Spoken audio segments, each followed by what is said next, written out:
You profiled me as a criminal, but I was the man elected to lead millions. Imagine this, a late-night highway, flashing red and blue lights, and a police officer pulling over a man he assumes is just another driver. But what he doesn't realize is that the man behind the wheel is no ordinary citizen. He's the state's highest elected official. What happens next will shake the officer to his core. Stay with me. And before we dive in, hit that subscribe button, because stories like this deserve to be heard. It was just past midnight when Governor Marcus Daniels left a community event in the capital city. The evening had been filled with speeches, handshakes, and promises to keep pushing for change. Marcus, a man in his mid-40s with a calm but commanding presence, was known not just as the governor, but as someone who had risen from humble beginnings to the highest office in the state. Tonight, though, he wasn't in a motorcade or a chauffeur-driven car. He preferred driving himself when he could, his way of staying grounded. The highway stretched long and empty, a ribbon of concrete lit only by faint street lamps. His thoughts drifted to his family waiting at home. To the outside world, Marcus was powerful, untouchable. But alone on that road, he was just a man heading home after a long day. That's when he noticed the headlights behind him, bright, persistent, and closing in. Seconds later, the flashing red and blue lights filled his rearview mirror. He sighed, eased his car to the side, and waited. The officer approached slowly, his flashlight cutting through the darkness. Even before Marcus rolled down his window, he sensed the tension in the air. The cop's tone was sharp, commanding, and laced with an authority that went beyond routine. "License and registration," the officer barked, barely glancing at who he was talking to. Marcus stayed calm, his voice steady. But in that moment, he realized this wasn't just a traffic stop. It was something much bigger, and the night was about to take a turn he would never forget. The officer leaned closer, his flashlight aimed directly at Marcus's face. Instead of a polite greeting, his words dripped with suspicion. "Where are you coming from this late? Car like this doesn't look like it belongs to you." Marcus kept his composure. He handed over his license and registration, calmly saying, "I'm on my way home, officer." But the officer barely glanced at the documents. His smirk carried more judgment than professionalism. "Governor Daniels? Right." He chuckled under his breath. "And I'm the President of the United States. You expect me to believe this ID isn't fake?" The air thickened with hostility. Marcus had been through moments of doubt and prejudice before, but this was different. The uniform in front of him represented authority, an authority now twisting into harassment. Instead of verifying the documents, the cop circled the car slowly, tapping his flashlight against the trunk. "Funny thing," he sneered. "Guys like you usually have a record. Maybe I should run this license and see what really comes up." Marcus tightened his grip on the steering wheel, but his voice never cracked. "Officer, I assure you, everything is legitimate. If you make a call to your department, this will be cleared up instantly." But that only fueled the officer's ego. He stepped closer, lowering his voice but raising the menace. "Don't tell me how to do my job. Around here, I'm the law, and right now you're looking suspicious." Marcus took a slow breath. He knew that one wrong word, one sign of anger, could escalate the situation further. Yet, deep down, a thought struck him. This man had no idea who he was truly dealing with. And soon, very soon, the tables were going to turn in a way the officer never imagined. The officer's radio crackled faintly, but he ignored it, circling back to the driver's side. "Step out of the car," he ordered sharply. Marcus hesitated, not out of fear, but out of caution. The moment he unbuckled his seatbelt, the officer's hand drifted toward his holster. "Slowly," he barked. "Don't try anything stupid." Marcus complied, stepping into the cool night air. The officer wasted no time patting him down aggressively as though searching for a hidden weapon. Nothing. he muttered, almost disappointed before smirking again. You dress sharp, drive fancy, but you think that makes you special? Beat 1. Humiliation. The officer took Marcus's wallet, flipping through it as if expecting counterfeit bills. He tossed it onto the hood carelessly. Beat 2. Mockery. So, Governor Daniels, huh? Tell me, where's the security detail? The big fancy cars? Or maybe the real governor's out there somewhere and you're just pretending? Marcus's calmness was steady, but inside, he could feel the sting of injustice. He chose silence, knowing words might only add fuel to the fire. Beat 3. Intimidation. The officer pulled out his radio and muttered, Might have a stolen vehicle here. Driver presenting false ID. His eyes locked on Marcus, daring him to protest. Beat 4. Escalation. He opened Marcus's car door, rummaging through the glove box, then the back seat. What are you hiding, huh? Drugs? Weapons? Something to explain how a guy like you ends up in this car? Marcus finally spoke, his voice calm but firm. Officer, you're making a serious mistake. The cop laughed, stepping so close their eyes nearly met. The only mistake is thinking your little act would fool me. People like you always slip up, and when you do, I'll be right here to take you down. The night had grown colder, the tension unbearable. But Marcus knew, the longer this went on, the closer they were to the moment of truth. Because in just a matter of seconds, something was about to happen that the officer could never take back. The officer paced in front of Marcus like a predator, circling prey. His hand stayed near his holster, his voice dripping with arrogance. You're not going anywhere until I get answers. And trust me, I can keep you here all night if I want. Marcus stood tall, refusing to be shaken.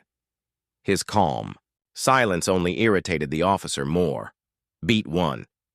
The cop pulled out his radio, pressing the button. Dispatch, this is Unit 47. I've got a possible stolen vehicle, driver presenting fake identification, requesting immediate backup. Marcus's jaw tightened. He knew what backup meant. More flashing lights, more officers arriving, with the same assumptions.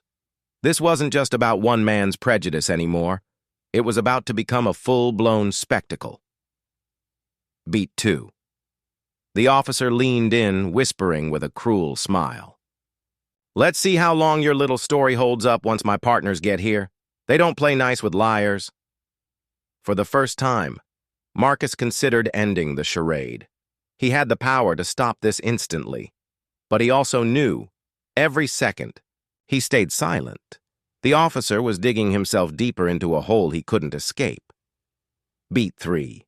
The sound of sirens echoed faintly in the distance, growing louder. Backup was on the way. The officer straightened his uniform, almost triumphant, as if victory were already his. He walked back to Marcus's car, pulling open the door again. You sit tight, he barked. Once they're here, we'll drag the truth out of you. But Marcus finally took a step forward, his voice sharp and steady. Officer, I've been patient. I've been respectful. But you're seconds away from making the biggest mistake of your career. The officer froze for a moment, then laughed mockingly. Oh, yeah? And who exactly do you think you are? Marcus met his eyes, calm but commanding, as the wail of sirens drew closer. His next words would change everything, and when they left his mouth, the officer's entire world would collapse. The flashing glow of additional patrol cars painted the highway in red and blue. Tires screeched as 2 cruisers pulled up, doors swinging open. Within seconds, 3 more officers stepped out, hands resting on their belts, their eyes fixed on Marcus like he was already guilty. The first officer puffed out his chest, pointing toward Marcus. This man's presenting fake ID, claiming he's the governor. Car looks stolen. I need him searched, cuffed, and taken in. One of the backup officers frowned, tilting his head. Governor? Did you say Governor Daniels? Yes, the first cop snapped, practically spitting the words. He's impersonating. Probably a scammer. Marcus finally straightened, his jacket, his calm composure sharper than steel. His voice carried authority now, no longer measured to appease. "Gentlemen," he said, addressing the newcomers, "I am Marcus Daniels, governor of this state, and I strongly suggest you verify that before another step is taken." The group froze. The backup officers exchanged uneasy glances, one quickly pulling out his radio. Within seconds, the dispatcher's voice came through loud and clear. "Confirmed. Subject is Governor Marcus Daniels. Repeat. Confirmed. Governor Daniels." The silence that followed was deafening. The backup officers stepped back immediately, their posture shifting from suspicion to sheer disbelief. But the first officer, his face drained of color, his smirk wiped away, wasn't ready to accept defeat. This has to be some mistake," he stammered, his bravado collapsing. "Anyone can fake an ID. He... But before he could finish, one of his own colleagues cut him off. "That's the governor, Jim. I've seen him on TV a dozen times. What the hell were you thinking?" The humiliation hit harder than any punishment Marcus could have delivered. The officer's authority crumbled in front of his peers, his arrogance laid bare under the same flashing lights he once used to intimidate. Marcus stepped closer, his voice measured but firm. "You profiled me. You mocked me. You abused your position. Tonight you didn't just disrespect a man. You disrespected the very office you swore to serve under." The backup officers lowered their heads, ashamed of what they had witnessed. But the first officer stood frozen, caught between denial and fear.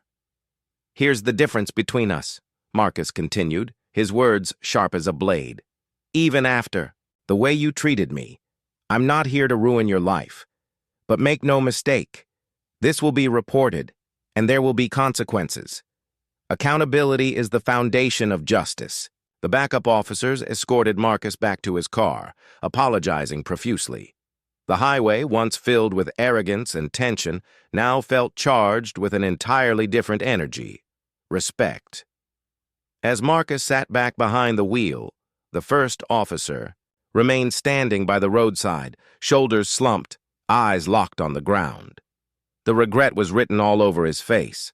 For the first time that night, he realized what unchecked prejudice had cost him, and for the governor, it was a reminder. Power isn't about flashing lights or raised voices. True power comes from integrity, patience, and standing tall even when tested. As the night quieted and the flashing lights faded into the distance, one truth lingered heavier than the silence. Respect is not optional. It's fundamental. It doesn't matter whether someone wears a suit, a uniform, or casual clothes. It doesn't matter what color their skin is, what car they drive, or what neighborhood they come from. Every human being deserves dignity. The officer that night had power, but power without wisdom, without fairness, is dangerous. It blinds people into believing they're untouchable. And yet, the moment of reckoning always comes, because respect and justice are stronger than arrogance and prejudice. Governor Daniels could have lashed out, could have turned anger into retaliation. Instead, he chose patience. He let the officers' actions expose themselves. And in the end, it wasn't raised voices or violence that shifted the balance. It was truth. That's a lesson for all of us. Sometimes the strongest response is restraint, and the greatest victory is showing others the consequences of their own actions. But there's also a warning here. Every interaction we have is a chance to lift someone up or tear them down. That officer's words, his insults, his disbelief carried weight. And when used recklessly, they nearly destroyed his own career. Words and actions matter. They shape the world we live in, brick by brick, moment by moment. The moral of this story is simple but powerful. Never underestimate the value of treating people with respect, no matter who they are.